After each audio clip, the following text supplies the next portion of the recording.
നമസ്കാരം. ഗോപൻ സമാധിയെ നമസ്കാരം.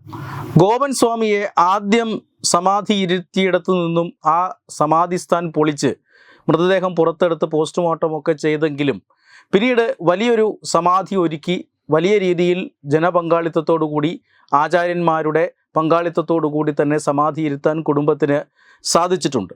ഗോപൻ സ്വാമിയെക്കുറിച്ചുള്ള അല്ലെങ്കിൽ അദ്ദേഹത്തിൻ്റെ സമാധിയെക്കുറിച്ചുള്ള ചർച്ചകൾ ഇപ്പോഴും ആ പ്രദേശത്ത് അല്ലെങ്കിൽ കേരളം ഒട്ടാകെ നടക്കുകയാണ്. ഈ സമയത്താണ് ഗോപൻ സ്വാമിയെ അടുത്തറിയാവുന്ന ഒരാളെ എഴുതിയിട്ടുള്ള ഒരു കുറിപ്പ് സമൂഹ മാധ്യമങ്ങളിൽ വൈറലാകുന്നത്. വെങ്ങാനൂർ ഗോപകുമാറിൻ്റെ ഫേസ്ബുക്ക് പോസ്റ്റാണത്. ആ പോസ്റ്റ് ഇങ്ങനെയാണ്. അതായത് എഴുതണ്ട എന്ന് നേരത്തെ വിചാരിച്ച് മാറ്റിവെച്ചതാണ്, എങ്കിലും നമ്മുടെ ആളുകൾ പോലും അദ്ദേഹത്തെ ഒരു കോമഡി കഥാപാത്രമായി പരിഹസിച്ച് തള്ളി.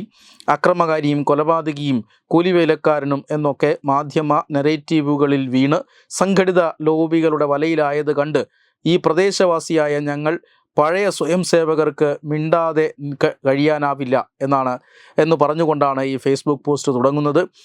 90-91 കാലഘട്ടത്തിലെ ആറാലുംമൂട് ബാലരാമപുരം ഭാഗത്തെ സംഘർഷങ്ങൾ അന്നത്തെ പരിവാറുകാർക്ക് നന്നായി അറിയാം. പ്രത്യേകിച്ച് കളരിയും വൈദ്യവും നാടൻ കലകളും കാളിപൂജയുമായി കഴിഞ്ഞിരുന്ന ഹിന്ദു പോരാളികളായിരുന്ന നാടാർ ഹിന്ദുക്കളെ മതപരിവർത്തനത്തിലൂടെ ക്ഷയിപ്പിച്ച കഥ അറിയാമോ? മഹോന്നതമായിരുന്ന നാടാർ സമുദായത്തിലെ ഭൂരിപക്ഷം പേർ ഏത് പാളയത്തിലാണ്? അങ്ങനെ മതം മാറിയതിനാൽ അവരെല്ലാം പിൽക്കാലത്ത് കോൺഗ്രസ്സുകാരുമായി. അവരുടെ ഇടയിൽ ഒരു സ്വയം സേവകനായിരിക്കുക എന്തടാ എന്ന് ചോദിച്ചാൽ കുന്തട എന്ന് മറുപടി പറയാൻ കെൽപ്പുള്ള അടിതട കളരിയാശാൻ ഗോപൻ എന്ന സ്വയം സേവകനെ ഇവരെല്ലാം ഭയന്ന് തന്നെയാണ് വഴിമാറിപ്പോയത്. ശാഖ കഴിഞ്ഞു വരുന്ന വഴിയിൽ പതിയിരുന്ന് ആക്രമിക്കാൻ ശ്രമിച്ച 4 സംഘത്തെ ഒറ്റയ്ക്ക് നേരിട്ടത്. ആറാലുംമൂട് ബാലരാമപുരം സംഘർഷം അന്നത്തെ കേരളം മുഴുവൻ അറിയപ്പെട്ട ഒരു വാർത്തയാണ്. ഒരു ഭാഗത്ത് RSS സ്വയം സേവകരുമായി മുസ്ലിങ്ങൾ നിന്ന് ഏറ്റുമുട്ടൽ. ഇതിലാണ് അദ്ദേഹം 2ാം പ്രതിയായത്. അതിരുതർക്കത്തിനല്ല ജയിലിൽ പോയത്, ഹിന്ദുക്കളെ സംരക്ഷിക്കാൻ വേണ്ടിയായിരുന്നു.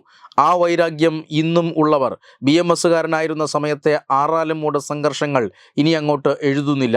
നമ്മുടെ ശക്തിയായിരുന്ന നാടാർ സമുദായം ഇന്ന് നമുക്ക് അന്യമായി മാറിയത് ഫലപ്രദമായി തടയാൻ നമുക്ക് അന്ന് സാധിച്ചിരുന്നെങ്കിൽ ഇന്ന് അതിൽ ഹിന്ദുവായി ചെറുത്തുനിന്നതിൻ്റെ പേരിൽ ഗോപൻ സ്വാമിക്ക് ഈ ഗതി വരില്ലായിരുന്നു. മാധ്യമങ്ങൾ മനഃപൂർവ്വം തന്നെയാണ് നെയ്യാറ്റിൻകര ഗോപൻ എന്ന സിനിമയിലെ കോമഡി കഥാപാത്രം പോലെ ഇദ്ദേഹത്തെ ആക്കാൻ നോക്കിയത്. അത് നടന്നില്ല. പിന്നീട് അദ്ദേഹം ആത്മീയ പാതയിലെത്തി. കഴിഞ്ഞ 35 വർഷമായി സന്യാസിയെപ്പോലെ കഴിയുകയാണ്.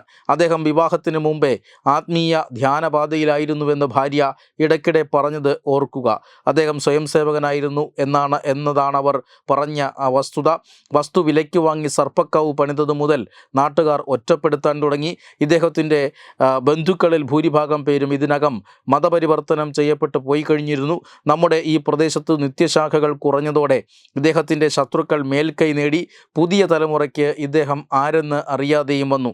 വിഷ്ണുപുരം ചന്ദ്രശേഖരൻ ചേട്ടനൊക്കെ അന്ന് ഇദ്ദേഹത്തിൻ്റെ സമയത്തെ സംഘ കാര്യകർത്താക്കളായിരുന്നു. ഇപ്പോൾ കുറേയൊക്കെ പിടികിട്ടി കാണുമല്ലോ. ഇദ്ദേഹത്തിൻ്റെ സ്ഥലവും നെയ്യാറ്റിൻകരയും തമ്മിൽ 4 കിലോമീറ്റർ അധികം ദൂരമുണ്ട്.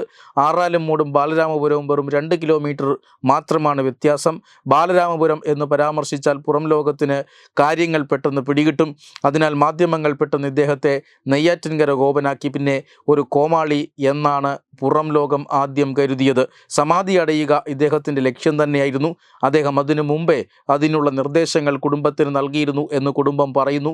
എതിരാളികളുടെ ഇടയിൽ ഒറ്റപ്പെട്ടുപോയ ആ കുടുംബം അച്ഛൻ്റെ അന്ത്യാഭിലാഷം സഫലമാക്കാൻ മറ്റൊന്നും ആലോചിക്കാതെ പ്രവർത്തിച്ചത് തെറ്റുതന്നെയാണ്.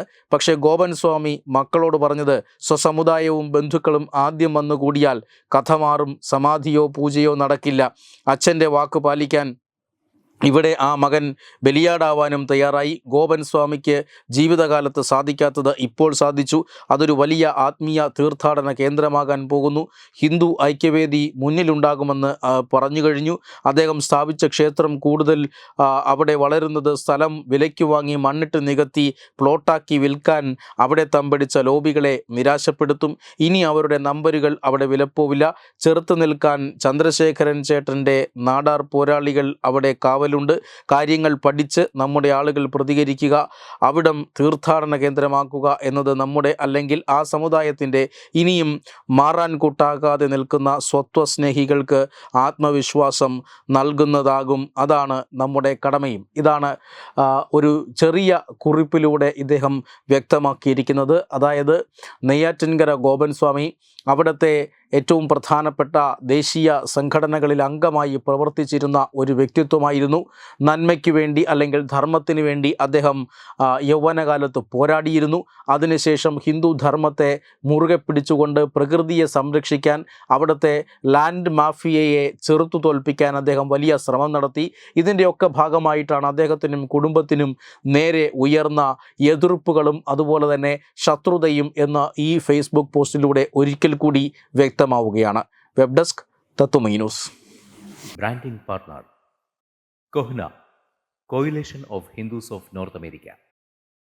EduBix, Online Executive Education. Focus, Physiotherapy Center, Pattam. Unnat Engineering, Gujarat. Tirthayatra.com. Iron Build, Gujarat. Powered by Jyotis. Realizing your dream home. Our ongoing luxury apartments projects are Crown near Karivattam, The Square near UST Global, White Manor near Achigal Ambalatra, and Evergreens Luxury Villas near Tirumala. Call 90482 55599. Jyotis Building Promoters Private Limited, Thiruvananthapuram.